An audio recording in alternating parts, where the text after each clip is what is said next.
आज इतनी ठंड है ना, और आप सोचोगे कि मैं कहाँ आई हूँ, तो मैं यहाँ पे जो क्रिकेट स्टेडियम है ना उसके पास आई हूँ। हम लोग थोड़ा सा पैदल चलते चलते, मैं, मम्मी और हमारे जो वो नेबर है हमारी वो लड़की, तो हम लोग यहाँ पे आए हैं टहलने के लिए। तो यहाँ तक आ गई हूँ मैं, स्टेडियम तक, ज़्यादा नहीं 1 किलोमीटर तो होगा ही, इतना आ गई। अब वो थोड़ा सा आगे तक चले गए और मैं यहाँ पे रुक गई हूँ, क्योंकि एकदम से पहले ही दिन इतना ज़्यादा चलना जो है थोड़ा सा रिस्की हो सकता है। तो मैं यहीं पे उनका इंतज़ार करूँगी। अब निकल गए हैं और वो अभी आएंगे वापस, फिर हम जाएंगे घर की तरफ वापस। तो 1-1.5 किलोमीटर, 1.5-2 किलोमीटर उतना हो जाएगा, वो भी काफ़ी है। तो यही रुकती हूँ। ये देखो पीछे का, बहुत से लोग आते हैं इस टाइम टहलने के लिए, बट आज मौसम ख़राब है इसलिए कम लोग आए हैं। बट बारिश हल्की फुल्की सी बूंदाबांदी कभी कभी शुरू हो रही है, फिर एकदम से रुक जा रही है बारिश। और मैं पूरा इंतज़ाम करके आई हूँ, सिर वर बांध के आई, क्योंकि मैंने हेयर ऑयल लगाया है ना, तो हेयर ऑयल फिर वो बाल ठंडे हो जाते हैं हवा से, इसलिए। और एक तो बैक टू बैक गाड़ियाँ चलती रहती है ना, तो थोड़ा सा अनकम्फर्टेबल सा फील हो रहा है यहाँ पे ब्लॉगिंग करना। और मौसम बहुत ख़राब है। सामने का मैं सोचा था कि व्यू दिखाऊंगी, बट व्यू कहाँ से दिखाऊं जब सामने पूरे में धुंध पड़ी हुई है। तो थोड़ी देर में मिलती हूँ अब आपसे। ये रहा क्रिकेट स्टेडियम। मैंने सोचा था कभी इसका भी ब्लॉग बनाऊंगी, फिर लॉकडाउन हो गया। अभी देखूंगी, कभी ना कभी ज़रूर बनाऊंगी। और ये आगे कुछ कंस्ट्रक्शन वर्क चला हुआ है, तो वहाँ पे लोग ऐसे हैं और मैं बैठी हूँ यहाँ पे। ये पैराफिट्स जो है इन पे बैठी हुई हूँ। और ये देखो मौसम कितना ख़राब है, क्योंकि हर जगह स्नोफॉल हो रही है पहाड़ों में, तो मौसम ख़राब हो गई। दिन में बारिश थी, अभी थोड़ा सा आराम है बारिश का।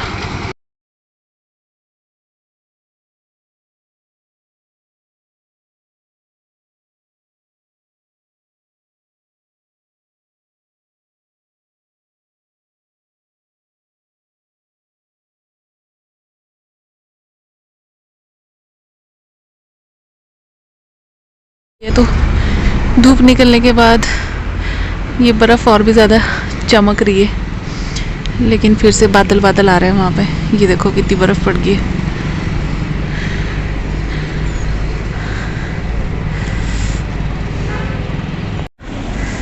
आज हवा नहीं चल रही है, अच्छी धूप निकली है, बड़ी अच्छी लग रही है। आज धूप सेकने का मज़ा आ जाएगा। बट मैं अभी हेयर वॉश करके आऊँगी, उसके बाद बैठूँगी धूप में। अभी तो खैर काम चल ही रहा है नीचे, मम्मी पोछा वगैरह लगा रहे हैं। तो फिर आ जाओ, आदित्य भी आ गया, आजा।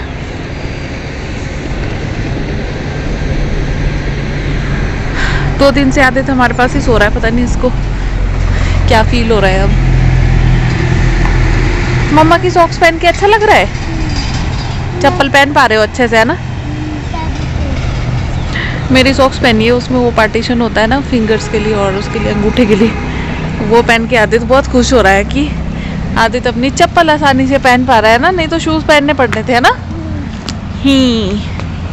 हाँ, बहुत ही अच्छी धूप निकली आज। अभी तक तो खैर बिल्कुल हवा नहीं चल रही है, बट अगर दिन में हवा चल पड़े तो उसकी कोई गारंटी नहीं है। और पीछे धौलाधार की पहाड़ियाँ बड़ी सुंदर, अति सुंदर लग रही है, अति सुंदर।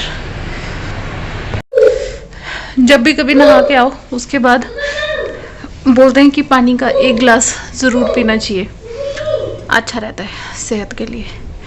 तो अभी दोपहर का बज गया है, 1 मिनट, फ़ोन गिर गया था हाथ से। 2 बजने वाले हैं और अभी नहाई हूँ मैं, क्योंकि पहले मैं नहाने जा रही थी, तो फिर उतने में आदित्य रेडी हो गया नहाने के लिए। अरे यार फ़ोन में पता नहीं क्या दिक्कत है। उतने में आदित्य रेडी हो गया नहाने के लिए, तो उतनी देर में मैंने ये सामान जो वहाँ पे चेयर पे पड़ा हुआ था वो उठा के, जो धोने के कपड़े थे वो मशीन में डाले।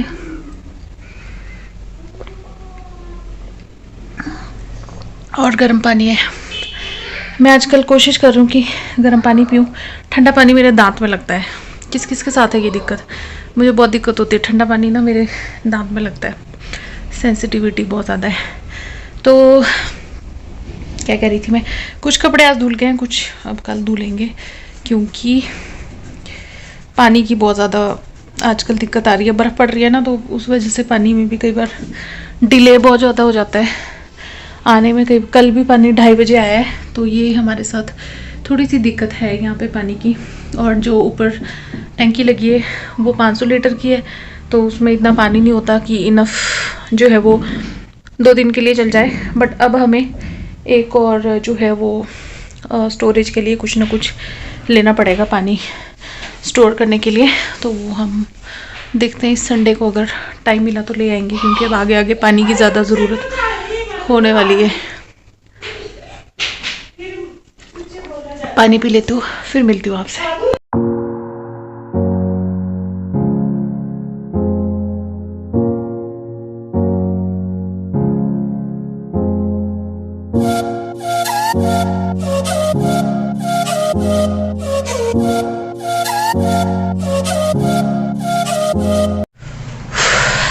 व्लॉग जो है ये 4-5 पता नहीं कितने दिन का जो है वो आगे आगे आगे आगे मैं करती जा रही हूँ इसको, क्योंकि 2-3 दिन से मैंने कुछ कैप्चर नहीं किया था।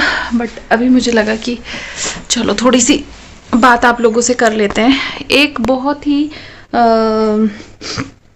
कमेंट जो है वो जो मुझे बहुत लोग मुझे कर रहे हैं कि आपने अपनी प्रेगनेंसी की पूरी जर्नी हम लोगों के साथ क्यों शेयर नहीं की।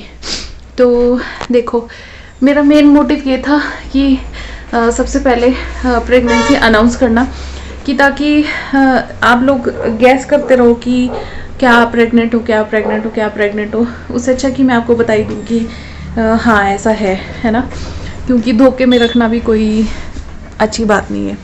पहली बात ये थी। फिर दूसरी बात ये कि मैंने आगे का जो प्रोसेस था, क्या हुआ क्या नहीं हुआ, कैसी चल रही है प्रेगनेंसी, वो सब क्यों नहीं शेयर किया। 1 मिनट। तो वो मैंने इसलिए शेयर नहीं किया क्योंकि पहले मैंने कुछ एक चीज़ें शेयर की, तो उसमें कुछ लोगों के कमेंट्स आए कि आप मतलब ऐसे मत दिखाओ, रिपोर्ट्स वगैरह मत दिखाओ, ये वो सो। बट वो भी कोई रीज़न नहीं था। 1 मिनट, बैठने की एडजस्टमेंट नहीं हो रही। तो वो भी कोई रीज़न नहीं था। पर मेरा मानना क्या है कि सबकी जो प्रेगनेंसी होती है, हर एक लेडी की अलग अलग होती है। बहुत कम ऐसा होता है कि किसी की प्रेगनेंसी किसी दूसरी प्रेगनेंसी से कुछ चीज़ें जो है वो मतलब आप रिलेट कर सकते हो। बट मैंने इसलिए भी नहीं शेयर की क्योंकि हो सकता है कोई प्रॉब्लम जो मुझे हो वो प्रॉब्लम किसी और को ना हो। बट प्रेगनेंसी में पता क्या होता है, हम लोग ना जैसे कुछ होता है, कुछ चीज़ें होती है, कुछ हम लोग देख लेते हैं, तो एक नेचुरल सा वो होता है कि वो हमें ऐसा लगने लग जाता है कि शायद हमारे साथ भी ऐसा ही होगा या हमारे साथ भी ऐसा ही हो रहा है। मतलब जैसे कि मैं ये बोलूँ कि मुझे रात भर नींद नहीं आती है, तो कहीं ना कहीं जो कोई दूसरी लेडी मेरे साथ प्रेग्नेंट होगी उसको ऐसे ऑटोमेटिकली ऐसा लगने लग जाएगा कि हाँ मुझे भी नींद नहीं आएगी। क्योंकि ये चीज़ें ना बहुत ज़्यादा होती है, हम लोग खुद से जो है वो उन चीज़ों को शुरू कर देते हैं, ऐसा ही सोचना कि क्या पता मेरे साथ भी ऐसा ही होगा या मेरे साथ भी ऐसा ही होने वाला है। तो एक रीज़न ये भी था। दूसरा, प्रेगनेंसी में किसी ना किसी के कुछ ना कुछ जो है वो प्रॉब्लम होती है, कहीं पे दर्द है, क्या है क्या नहीं है, मतलब बहुत सारी चीज़ें होती हैं। तो मुझे नहीं लगता कि वो चीज़ें एज अ व्लॉगर हम लोगों को शेयर करनी चाहिए। मतलब नहीं, मतलब जो कर सकते हैं उनको करनी चाहिए। बट मेरा मानना ये है कि इससे क्या होता है कि जो कोई दूसरा बंदा है, कोई दूसरी लेडी है, वो मेरे साथ मतलब अगर मैं प्रेग्नेंट हूँ वो भी प्रेग्नेंट है, तो कहीं ना कहीं उसको ये ना लगने लग जाए कि हाँ मेरे साथ भी यही प्रॉब्लम होने वाली है। तो प्रेगनेंसी जो है ना वो बहुत ही ऐसा टाइम होता है लेडीज़ के लिए जिसमें बहुत सारे इमोशंस होते हैं। लेडी बहुत इमोशनल होती है, कभी मूड स्विंग्स होते हैं, कुछ भी बहुत सारी चीज़ें हो जाती हैं। तो उस टाइम पे ये होता है कि आपको अगर कहीं से पॉजिटिव एनर्जी मिलती रहे वो ज़्यादा बेटर है। क्योंकि अगर मैं भी अपनी प्रॉब्लम्स आपके साथ डिस्कस करती रहूँ कि हाँ मुझे ये प्रॉब्लम हो रही है, तो कहीं ना कहीं ऑटोमेटिकली आपको भी ये लगने लग जाएगा कि हाँ ये प्रॉब्लम वैसे हो रही है। तो मेरा मानना ये है कि इन सब ये जो चीज़ें हैं ना ये होनी है प्रेगनेंसी में। कुछ ना कुछ कोई ना कोई दिक्कत जो है वो होती रहती है, क्योंकि बॉडी में इतनी सारी चेंजेस हो रही होती है, तो कहीं ना कहीं कुछ ना कुछ जो है वो फ़र्क पड़ता ही रहता है। बट उन चीज़ों को जो है पॉजिटिवली हैंडल करना चाहिए, ये मेरा मानना है। और आराम से स्मूथली जो है उसमें से आप निकलो और जो भी ट्रीटमेंट्स हैं वो लो, क्योंकि ये जो टाइम होता है ना, ये बहुत ही क्रूशियल टाइम होता है, ठीक है। तो इस टाइम पे अगर मैं बोलूँ कि ये दिक्कत है, ऐसी दिक्कत हो जाती है, आपको भी ऐसी होगी, तो कहीं ना कहीं वो अफेक्ट करती है उस लेडी को जो आपको देख रही है और वो प्रेग्नेंट है। तो ये बात भी थी। और प्रेगनेंसी इंजॉय करने के लिए होती है, कोई सिंपैथी गेन करने के लिए नहीं होती। तो मेरी जो प्रेगनेंसी थी उसको मैं अच्छे से इंजॉय भी किया, कर रही हूँ अभी भी। और अब आप लोग देख लो कि लास्ट जो टाइम है वहाँ तक मैं पहुँच रही हूँ। अभी कुछ ज़्यादा टाइम नहीं बचा है, थोड़े दिन बचे हैं। दिन आप मतलब महीना सोच के चलो कि 1 मंथ कुछ इतना बचा है अभी। तो उस चीज़ की क्या गारंटी हो सकता है। कुछ लोगों की जो प्रेगनेंसी है वो 34 वीक्स के बाद जो है उनको हॉस्पिटल जाना पड़ता है। अब कुछ लोग जो है 40 वीक्स का टाइम होता है, 40 वीक्स में भी बेबी आने के लिए रेडी नहीं होता है। तो ये जो प्रेगनेंसी होती है ना, ये सबकी अलग अलग होती है। तो अगर आपको कोई दिक्कत है तो उससे रिलेटेड इतने सारे चैनल्स हैं, जो डॉक्टर्स के चैनल्स हैं, गायनेकोलॉजिस्ट हैं, उनके चैनल्स हैं। तो आप वहाँ पे मतलब मेरा मानना ये है कि ऐसे किसी को देखने से अच्छा है किसी ऐसे प्रोफेशनल जो उस चीज़ में प्रोफेशनल है, उन सब लोगों की बातें सुनो, क्योंकि वो पूरा एक्सप्लेन करके बताते हैं।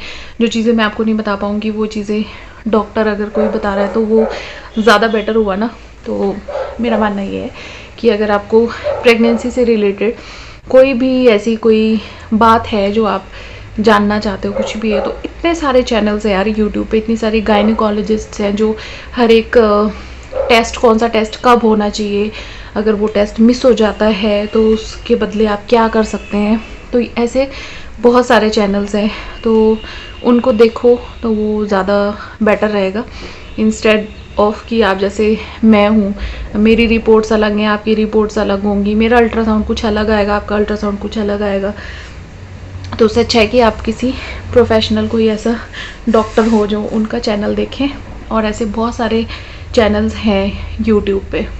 और सबसे बेस्ट पार्ट ये है कि आप जो है अपने डॉक्टर्स के पास तो आप रेगुलर विजिट्स, जब भी आपके नॉर्मल आप जाते ही हैं, रेगुलर विजिट जो आपकी होती है टेस्ट के लिए, जो भी डॉक्टर बोलता है वो सबसे बेस्ट है। बाकी किसी की बातों को ऐसे सुन के कि ऐसा हो जाएगा वैसा हो जाएगा, मेरी प्रेगनेंसी में ऐसा हुआ था, ये हुआ था, वो था, तो वो उससे रिलेट मत करो खुद को, क्योंकि हर एक बॉडी अलग है और हर एक बच्चा जो इस दुनिया में आता है वो थोड़ा अलग है। तो सबका सब कुछ जो है वो अलग है। बाकी हाँ, जो ऐसी चीज़ें हैं जो आपको हेल्पफुल होगी, जैसे हॉस्पिटल के बैग में क्या डालें क्या नहीं डालें, वो सब चीज़ें मैं आपके साथ ज़रूर शेयर करूँगी।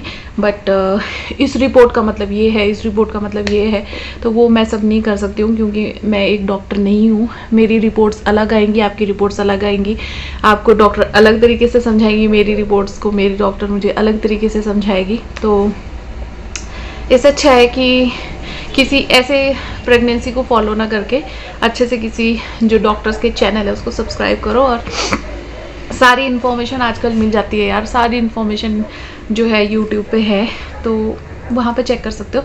तो यही मेरा एक रीज़न था कि मैंने अपनी प्रेगनेंसी, अपने टेस्ट, अपने अल्ट्रासाउंड, ये सब कुछ चीज़ें जो है आप लोगों के साथ शेयर नहीं की, यही रीज़न था और कोई रीज़न नहीं था ऐसा। मेरा अलग से कोई रीज़न नहीं था कि हाँ मैं आप लोगों को दिखाना नहीं चाहती या कुछ भी है। और ऐसे इस तरह के टॉपिक्स पे मैं व्यूज़ भी नहीं लेना चाहती थी, क्योंकि कुछ चीज़ें अपने लिए होती हैं तो वो अपने लिए ही होनी चाहिए, ये मेरा मानना है। नहीं तो वो फीलिंग जो होती है ना, एक अच्छी सी फीलिंग होती है प्रेगनेंसी की, एक लेडी जो मदर बनने वाली है, आपका फर्स्ट बेबी है चाहे सेकंड बेबी है, बट वो एक फीलिंग होती है जो आप दूसरों के साथ शेयर नहीं करना चाहते। तो मैं कुछ उस टाइप की लेडी हूँ, तो मेरी वो बात थी। बाकी मैंने एक अपना फर्स्ट अल्ट्रासाउंड शायद आप लोगों के साथ शेयर किया था, तो उस टाइम पे भी मुझे किसी ने बहुत अच्छे से समझाया था। मेरी सब्सक्राइबर ही थी वो, अभी मुझे नाम याद नहीं आ रहा है, बट उन्होंने बहुत प्यार से समझाया था कि आप अभी अपनी रिपोर्ट्स वगैरह जो है वो शेयर मत करो। बाकी की रिपोर्ट्स तो मैंने शेयर नहीं की थी, बट हाँ मैं थोड़ा सा लोगों को कंसर्न होता है ना, आप लोग मुझे देखते हो तो आप लोगों को थोड़ा सा कंसर्न होता है कि मेरा एनॉमली स्कैन होने वाला है तो उसमें क्या आया। तो वो मैंने आपके साथ शेयर कर दिया था कि एनॉमली स्कैन हुआ है और सब कुछ ठीक है ना। अब मैं उसमें दिखाती रिपोर्ट में उसमें कुछ लिखा होता, आपकी रिपोर्ट में कुछ लिखा होता, फिर आपको भी टेंशन हो जाती कि अच्छा इसकी रिपोर्ट में तो ऐसा लिखा है। तो किसी को टेंशन देने से अच्छा है कि अपना जो ऐसे चल रहा है उसको आराम से वैसे ही चलने दो। और सबसे बेस्ट प्रेगनेंसी में जो है वो आपका जो सलाहकार है वो आपकी डॉक्टर है, टेस्ट और रिपोर्ट्स को लेके, ठीक है। बाकी हॉस्पिटल बैग में क्या क्या डालना है, मैं क्या क्या डाल रही हूँ, वो मैं आपके साथ ज़रूर शेयर करूँगी, क्योंकि ये जो चीज़ें हैं वो कहीं ना कहीं हेल्पफुल होती हैं। और मुझे नहीं लगता कि ये रिपोर्ट्स वगैरह दिखाना जो है अपनी ये हेल्पफुल होंगी, बट सबका अपना अपना ओपिनियन है। अगर कोई लेडी दिखा रही है या वो अपना एक्सपीरियंस शेयर कर रही है तो मुझे उनसे कोई ऐसी कोई प्रॉब्लम नहीं है, बट ये मेरा अपना मानना है कि मैंने क्यों नहीं दिखाई। आप लोग क्वेश्चन कर रहे थे कि आपने अपना प्रेगनेंसी का शेयर नहीं किया, और मुझे इंस्टाग्राम पे बहुत सारी लेडीज़ जो है वो कमेंट कर रही थी कि आप की प्रेगनेंसी जो है वो ऑलमोस्ट अभी एंड तक पहुंचने वाली है, बट आपने प्रेगनेंसी से रिलेटेड कुछ ज़्यादा जो है अपने व्लॉग्स में शेयर नहीं किया। तो बस वही जो मैंने बोल दिया वही रीज़न था कि मैं शेयर नहीं करना चाहती थी। ऐसा नहीं है कि मुझे शेयर करने में कोई दिक्कत थी, बट मुझे जो प्रॉब्लम है मैं नहीं चाहती कि कोई दूसरी कोई लड़की है, कोई लेडी जो एक्सपेक्ट कर रही है वो भी खुद को उन सब चीज़ों से वैसे ही जोड़ना शुरू कर दे कि मेरे साथ भी ऐसा ही होगा ऐसा ही होगा। बाकी भगवान की दया से मेरी प्रेगनेंसी बहुत अच्छी गई है। बाकी जो छोटी मोटी प्रॉब्लम्स होती है वो तो सभी को होती है, नींद ना आना और ये सब कुछ सबको भी नहीं होती, ये भी किसी किसी को होती है। तो ये सोच के भी मत चलना कि अच्छा मुझे नींद नहीं आ रही है तो उसको भी नींद नहीं आएगी, ऐसा नहीं होता है। हर प्रेगनेंसी अलग है, हर बॉडी अलग है, सबका हर इंसान की बॉडी का जो सिस्टम है वो अलग है। तो ये बात थी। तो आई होप कि आप मेरी इस बात से एग्री करते होंगे और अब मुझे फिर से कभी नहीं बोलेंगी कि आपने अपनी प्रेगनेंसी की जो रिपोर्ट्स थी या जो आपके चेकअप्स हुए जो भी है वो आपने शेयर क्यों नहीं किया। तो बस यही रीज़न था। और आपने देखा भी होगा कि इस प्रेगनेंसी में मैं बहुत ज़्यादा कंटिन्यू नहीं रही हूँ यूट्यूब में, क्योंकि यूट्यूब से ज़्यादा ज़रूरी मुझे मेरी ये जो प्रेगनेंसी थी जो है अभी थी नहीं है, तो ये है तो यूट्यूब तो चलता रहेगा ना, बट ये जो फीलिंग है ना जो अभी है, एक लाइफ है जो मेरे अंदर है, उसको फील करना, उसको महसूस करना, ये ज़्यादा इम्पॉर्टेंट है यूट्यूब से। बाकी मैंने टाइम टू टाइम आपको खबर ज़रूर दी है कि मैं भी ठीक हूँ। अपने व्लॉग्स जो है वो रेगुलर नहीं थे, बट हाँ थे कि व्लॉग्स जो है वो आते रहे हैं। हर चीज़ मैंने आप लोगों के साथ शेयर किया। बहुत से लोग बोलते थे आपने इतना ट्रैवल क्यों किया, आपने ये क्यों किया, बट मैंने कभी किसी को नहीं बोला, किसी लेडी को कि आप प्रेग्नेंट हो तो आप ट्रैवल करो। मैंने ट्रैवल किया, मैंने अपनी डॉक्टर की पूरी सलाह के साथ ट्रैवल किया, और अगर मैंने ट्रैवल किया अभी तो पूरी सेफ्टी के साथ, बिल्कुल जैसे जो प्रिकॉशंस मैं ले सकती थी उन सब के साथ किया। तो आप भी जो है अगर अपनी प्रेगनेंसी में कुछ कर रहे हैं तो अपनी डॉक्टर से पूछ के या जो आपको सही लगता है उसी हिसाब से करें। किसी को देख के नहीं कि मैं ट्रैवल कर रही हूँ तो आपको भी ट्रैवल करना है, नहीं, क्योंकि हर प्रेगनेंसी अलग होती है मैंने जैसे कि कहा, और हर इंसान की बॉडी अलग तरीके से रिएक्ट करती है। तो बस यही बात थी, और आई होप कि मेरी बातें आपको समझ आई होंगी, जिनको नहीं आई होंगी वो भी क्योंकि हर एक इंसान को इन सब चीज़ों में इंटरेस्ट नहीं होता है, बट ये मेरी फीलिंग थी तो मैंने आप लोगों के साथ शेयर कर दी। तो चलिए इस वीडियो को मैं यहीं पे एंड करती हूँ। मिलती हूँ अपनी नेक्स्ट वीडियो में। वीडियो अच्छी लगी हो तो एक लाइक ज़रूर करना, जो कि आप भूल जाते हो तो प्लीज़ लाइक कर देना, और चैनल पे नए हो तो सब्सक्राइब ज़रूर करना। मिलते हैं अपने नेक्स्ट व्लॉग में, तब तक के लिए बाय बाय, टेक केयर। और व्लॉग जो है अभी थोड़े से इरेगुलर ही होंगे, क्योंकि थोड़ा सा मुझे भी जो है रेस्ट के लिए टाइम चाहिए, हर चीज़ के लिए थोड़ा सा टाइम बहुत ज़रूरी है। बट हफ्ते में अगर रोज़ नहीं डाल पाई तो 3-4 व्लॉग मैं कोशिश करूँगी कि मैं डाल पाऊँ। अगर रेगुलर व्लॉगिंग हो पाए तो उससे अच्छा और क्या हो सकता है। थोड़ा सा ये होता है व्लॉगिंग से मन लगा रहता है, आपको पता होता है कि हमें व्लॉग बनाया है, उसको एडिट करना है, फिर पोस्ट करना है, तो ये चीज़ होती है। तो चलिए फिर बाय बाय।